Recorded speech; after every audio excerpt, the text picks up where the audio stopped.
آپ لکھیں گے اپنے پاس کاغذ پر بھی یا کچھ؟ میں یاد ہے مجھے سوال میں. اچھا پہلا پڑھیں. بسم اللہ الرحمن الرحیم. آج آپ اپنا انٹروڈکشن دے دیں کہ آپ کہاں سے ہیں, کہاں سے آپ نے تعلیم حاصل کی, ابھی آپ کے آگے فیوچر میں کیا پلانز ہیں, کیا کرنا چاہتے ہیں, اور آپ ابھی کون سے کام کر رہے ہیں. الحمدللہ رب العالمین والصلاة والسلام علی رسول الامین. اما بعد, میں اسی علاقے ہزروں کا رہنے والا ہوں. میری پیدائش یہ جو ہزروں کا ایک محلہ ہے, اسی محلے میں میری پیدائش ہوئی ہے 1957 میں, 25 جون 1957. شناختی کارڈ وغیرہ میں وہ غلطیاں ہو جاتی ہیں, لیکن یہ جو شہید والد صاحب کے ہاتھ کی لکھی ہوئی 25 جون 1957. شناختی کارڈ میں مہینے کا کچھ فرق نہ لگا ہے, 1957 ہی اس میں. تو اس کے بعد بچپن میں دیوبندیوں کے پاس پڑھتا رہا. 1972 میں صحیح بخاری پڑھ کر میں اہل حدیث ہو گیا تھا, مترجم پڑھ گیا. اس وقت مجھے پتہ نہیں تھا کہ اہل حدیث کون ہے. بعد میں کیونکہ لوگ میرے استاد مجھے کوئی کہتے تھے غیر مقلد ہے, کوئی کہتے تھے غیر مجلد ہے, کوئی اور بھی کیا کہتے تھے. تو پھر پتہ چلا کہ اہل حدیث بھی کچھ لوگوں نے. پھر رابطہ کیا, پھر حدیث کی اور کتابیں لی. پھر 1978 میں میرے ایک کزن اہل حدیث ہو گئے تھے میرے ساتھ. تو بعد میں اس طرح کالج بھی پڑھتا رہا ہوں. دیوبندیوں کے پاس کافیہ تک میں نے کتاب پڑھی, ناو کی جو کتابیں ہیں کافیہ تک پڑھی. جب شرح جامی پڑھنے کے لیے گیا تھا مولوی عبدالرؤف کے پاس, تو اس نے کہا تھا کہ میں جو ہے غیر مقلدوں کو نہیں پڑھاتا, شرح جامی نہیں پڑھ سکتا. تو حدیث کے ساتھ بچپن سے شوق تھا, اسماء و رجال کے ساتھ بڑا شوق تھا. تو میں ڈکشنری بھی رکھ کے الفاظ جو ہے وہ یاد کرتا تھا. پہلے اس سے مجھے انگریزی کا شوق تھا. میں انگلش کی بھی تیاری کی تھی 1978 میں. تو اس کی شوق کی انتہا یہ تھی کہ میں نے کتابستان کی جو ڈکشنری تھی نا یہ یاد کر لی تھی. اتنے الفاظ ہیں سارے یاد کر کے پھر میں ڈکشنری دے دیتا تھا. اور جو میرے کزن تھے نا جو اہل حدیث ہوئے تھے, جاوید اقبال, انہیں میں دیتا تھا کہ یہ ڈکشنری پوچھو مجھ سے یہ کیا کون سے.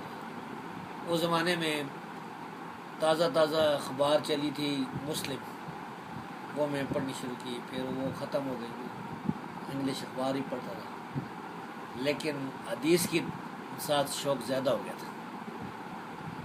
تو پھر میرے پاس عربی دوست بھی آنے شروع گئے. پھر ہم چلے گئے شیخ بدی کے پاس, کچھ عرصہ رہے. پھر دوبارہ گیا محب اللہ شاہ صاحب کے پاس, تو ان سے اجازت حاصل لی, کچھ عرصہ پڑھائے. وہ مصروف ہوتے تھے اپنی سیاسی کاموں میں. جمعیر کے جو پروگرام ہوتے تھے نا, علماء کے لیے یہ مصیبتیں پڑی. وہ تفسیر بھی لکھاتے تھے. تو جب وہ وہاں گھر میں ہوتے تھے لائبریری میں, تو وہ تفسیر لکھواتے تھے. وہ ان کی مصروفیت ہوتی. تو میں بہت تھوڑا وقت ملتا تھا ان کے پاس استفادے کا. پھر چونکہ میں انگلش بھی کر چکا, میں عربی بھی کر چکا تھا پنجاب یونیورسٹی سے, اور ایم اے اردو بھی, ایم اے اسلامیات بھی. تو اس بنیاد پر جامعہ امام بخاری میں نے داخلہ لیا تھا. حافظ عبد المنان نور پوری رحمہ اللہ استاد تھے, ان کی حمایت حاصل تھی. عبدالسلام بٹوی صاحب حافظ صاحب حافظ اللہ, ان کی بھی حمایت تھی. 1990 میں نے پھر وہاں امتحان دیا جامعہ میں. میرے ساتھ نصر جاوید صاحب بھی تھے لشکر طیبہ والے, سیف اللہ قصوری صاحب بھی تھے. تو الحمدللہ پوری جامعہ میں پہلی پوزیشن میری تھی. وفاق بھی پھر کر لیا سلفی. یہ باقی جو حدیث کی اجازات ہیں وہ مختلف علماء سے حاصل کیے میں نے.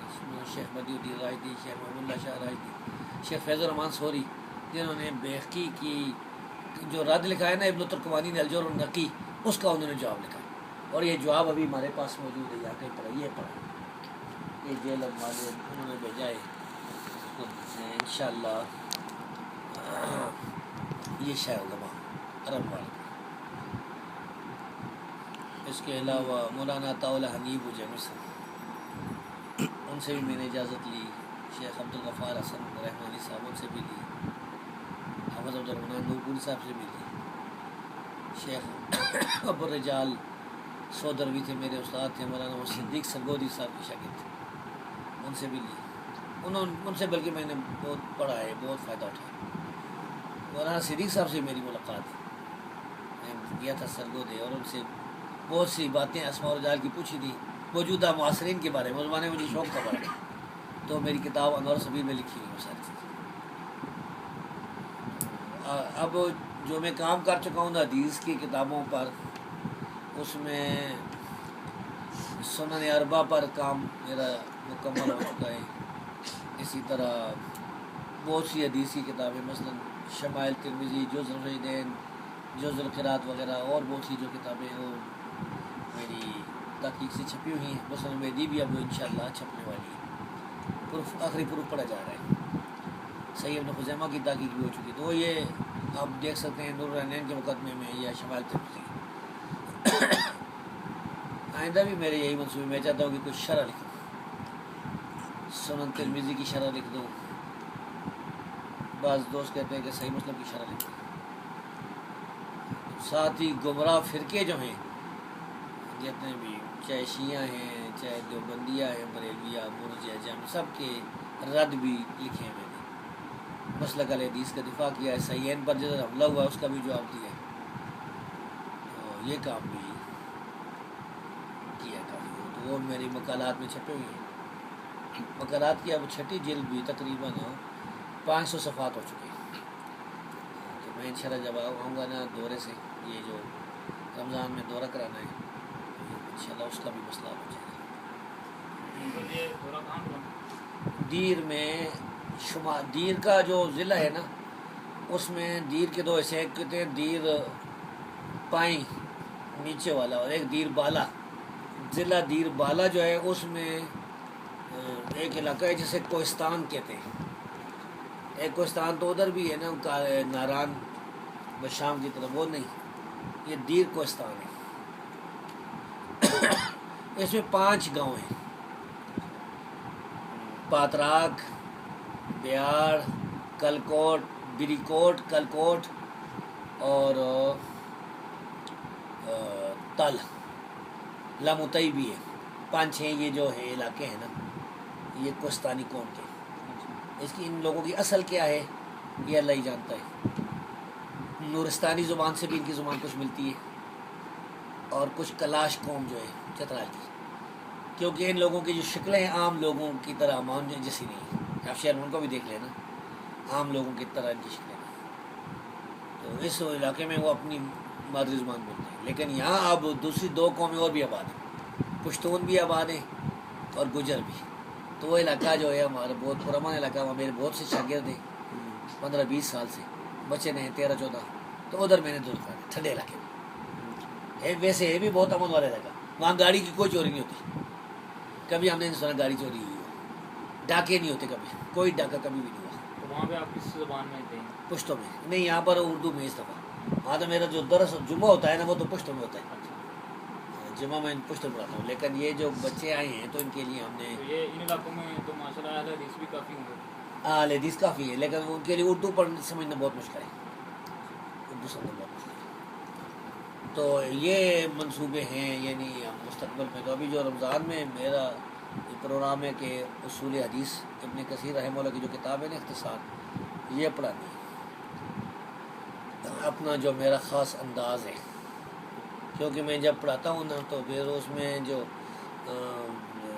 کوئی کسی عالم کا ذکر آتا ہے تو اس کی بھی مقام بتاتا ہوں کہ اس کے اندر کتنے، ابن الصلاح کا ذکر آئے گا تو میں بتاؤں گا کہ ابن الصلاح کتنے پانی میں، بذات خود کتنے پانی میں، کتنا بڑا تقلیدی ہے، یہ بتاؤں گا، فلاں کتنا بڑا متبع سنت ہے۔ جی شیخ صاحب، تو آپ کے ہم لائبریری میں بیٹھے ہوئے ہیں، بہت زیادہ کتابیں ہیں، تو آپ نے کتنی کتابیں پڑھی ہوئی ہیں اور ویسی اور کئی ایسی کتابیں جو صرف جگہ لے رہی ہیں؟ بہت سی کتابیں تو ایسی ہیں جو ہمیں مجبوراً خریدنی پڑتی ہیں نا، وہ تو پڑھی ہوئی نہیں ہے. لیکن ایسا ہے کہ جو پہلا دور تھا نا، جب میں تصنیف نہیں کرتا تھا، اس وقت جو کتاب میں خریدا تھا پڑھ لیتا تھا. آج کل بھی تقریباً میں ڈیلی کم از کم ایک کتاب تو پڑھ لیتا ہوں، یعنی مغرب کے بعد عشاء کے بعد مطالعہ روز کرتا ہوں. مثلا یہ کتاب میں نے اب پڑھ لی ہے، اس میں میرے جو فوائد ہیں نا شروع میں لکھ دیتا ہوں. ہاں جی، جو تو عصری صاحب کی مقام صحابہ میں نے پڑھ لی ہے. یہ جو مثلا مستند پڑھی ہے نا، یہ ابھی پرسوں ہی آئی ہے، یہ سامنے یہ 15-16 جلدوں میں جو ہے. یہ ہمارے علم کے مطابق پورے زمین پر مستند کا سب سے صحیح نسخہ ہے. یہ ڈاکٹر معبد عبدالکریم مصری جو ہے نا، اس کی یہ تحقیق ہے. اس نے کو 38 کے قریب نسخے جو ہے نا مستند کے وہ اکٹھے کیے. تو آپ نے ٹوٹل کتنی ابھی سمجھتے ہیں کتابیں پڑھ لی ہوں گی؟ تو یہ نہیں پڑھی، یہ بھی پڑھی. نہیں. اچھا اچھا. اس سے پڑھنے کی ضرورت نہیں، یہ تو حوالے کے لیے پیش ہوگی نا. مسند احمد خود پوری پڑھی، اچھا. وہ میرے پاس جب پرانی 6 جلدوں بھی تھی نا. اب تو جب ضرورت پڑے گی تو ادھر دیکھیں گے نا کہ اس میں کون سا والا، اس میں کوئی 100 کے قریب 100 سے زیادہ حدیثیں اضافہ ہے جو مسلمانوں میں موجود نہیں ہے. تو یہ سیر علام النبلاء مثلا میں نے ساری پڑھی اور 2 دفعہ پڑھی، 2 دفعہ پڑھی.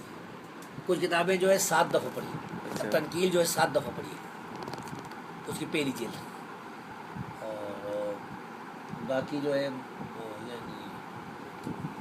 حدیث کی کتابیں تو تقریباً ساری پڑھی ہے نا. جو نئی نئی آ رہی ہیں اس میں بھی میں وہ کتاب جو تازہ آتی پڑھ لیتا ہوں. مثلا میں ابھی لایا ہوں نا ایک مدینہ سے کتاب الحنائی، حنائیات، جس میں کلمہ طیبہ جو ہے نا صحیح سند سے موجود ہے، وہ ساری پڑھ لی اور سب پر میرے فوائد لگے ہوئے. کتابوں میں آپ یہ دیکھیں گے میری جو کتاب اٹھائیں گے نا، اس کے شروع میں اگر لکھا ہوا ہوگا تو مطلب میں نے کتاب پڑھی، اگر لکھا ہوا نہیں ہوگا تو نہیں پڑھی. وہ تازہ خریدی ہوئی ہے. بعض اوقات اس طرح ہوتا ہے نا کہ اب اس کو پڑھنے کا فائدہ کوئی نہیں، کیونکہ یہ مسلمان تو پہلے سے پڑھ چکا ہوں اور نہ کوئی اتنا ٹائم ہے اس کا. شیخ اندازاً کتنی کتابیں آج تک آپ پڑھ چکے ہیں؟ بہت زیادہ. میں جب سکول جاتا تھا تو راستے میں بھی پڑھتا تھا، واپس آتا تھا تو راستے میں پڑھتا تھا. اور اس وجہ سے نظر بھی کمزور ہو گئی تھی میری. اور اتنی یہ جب میں تھا نا 8ویں جماعت میں، تو اس وقت سے ابھی تک اتنی ہے. اور اگر آپ کھانا کھاتے ہوئے بھی پڑھتا تھا. اچھا کھانا جس طرح ابن جوزی جو ہے میری والدہ اللہ مغفرت کرے، وہ فوت ہو گئی 18 سال تک ہو گئی. وہ بھی ناراض ہو کرتی کھانا کھا لو، کھانا کھاتے ہوئے پڑھتا تھا. بہت سخت شوق تھا. تو اب وہ شوق کم ہوا ہے. ویسے اللہ رب العزت نے مجھے دماغ اس طرح دیا ہے کہ اگر میں سارا دن پڑھتا رہوں نا تھکتا نہیں. بعض لوگ تو تھوڑی ایک گھنٹہ پڑھیں نا تو وہ بور ہو جاتے، تھکتے ہیں. ہم تو جب نیند نہیں آ رہی ہوتی نا تو مشکل سے بک لے لیتے ہیں کتاب نا، وہ جب پڑھتے ہیں تو نیند آ جاتی. تو وہ میں پڑھتا بھی اسی طرح ہو کہ نقطے جو ہے نا وہ ذہن میں بیٹھ جاتے ہیں. بعض ایسی کتابیں ہیں جو لفظ پڑھنی پڑتی ہیں، بعض ایسی کتابیں ہیں جو نظر دورانی پڑتی ہیں. اور اگر آپ کو اللہ تعالیٰ کہیں کہ آپ ایسی ایک دعا کریں اور وہ قبول ہو جائے تو آپ کون سی دعا کریں گے؟ میں تو یہ دعا کروں گا کہ رب العالمین جو ہے مجھ پر رحم فرمائے، دنیا اور آخرت میں ہر مصیبت سے وہ بچائے اور معاف کر دے. جنت کا دانے سے بڑی کیا ہے؟ یہ دنیا کی تو عارضی زندگی ہے، دنیا کی میری کوئی خواہش نہیں. اور اگر ایسا کوئی عمل بتا دیں آپ جو اگر انسان کرے، مسلسل کرتا ہے، تو اس سے اس کا ایمان میں بہت زیادہ اضافہ ہو جائے ایک تھوڑے سے وقت میں. سچ بولے اور شرعی احکام کی پابندی کرے. ٹھیک، اس میں کلیئر کٹ کسی جگہ یہ آتا ہے کہ کون سا ایسا عمل ہے جس کی وجہ سے ایمان جو ہے نا وہ اضافہ ہوتا جاتا ہے، قرآن میں یا حدیث میں؟ مجھے تو یاد نہیں ہے. جتنے بھی نیک اعمال ہیں ان سے اعمال قرآن بھی نیک اعمال میں سے ایک عمل ہے، نماز بھی ہے. جتنے نیک اعمال ہیں ان سے تو ایمان زیادہ ہوتا ہے. کوئی صدقہ دے گا اللہ کے راستے میں، اس سے بھی ایمان زیادہ ہوتا ہے. اور میں تجربے کیے ہیں کہ اللہ رب العزت جو ہے نا، جو صدقہ دینے والے لوگ ہیں ان کو اللہ رب العزت اس کے بدلے بہت کچھ دیتا ہے، کبھی مال کم نہیں ہوتا. یہ ساری چیزیں ساری چیزوں کو استعمال کر لیے حتی الوسع اپنے پاس. اور کوئی ایسا عمل بتائیں جو انسان کو بالکل تباہ کر دیتا ہے, بہت خطرناک سا ایسا عمل ہے. بہت سی چیزیں اس میں, کفر ہے, شرک ہے, اس کے قریب جائے گا تو تباہ ہو جائے گا. شرک کی کتنی قسمیں ہیں. ہمارے گاؤں کا ایک آدمی تھا نا, اس کا جب باپ مار گیا تو آسمان کی طرف کہتا تھا ہوئے تو میرا ہی کار لبا پہ, میرے ہی پیوں مارنے ہیں تو یہ گستاخی, ایسے سارے اعمال ضائع ہو جاتے ہیں. اسی طرح جھوٹ بولنا, خیانت کرنا, مومن جو ہے اس کے اندر سارے گناہ ہو سکتے ہیں لیکن جھوٹ اور خیانت نہیں ہو سکتی.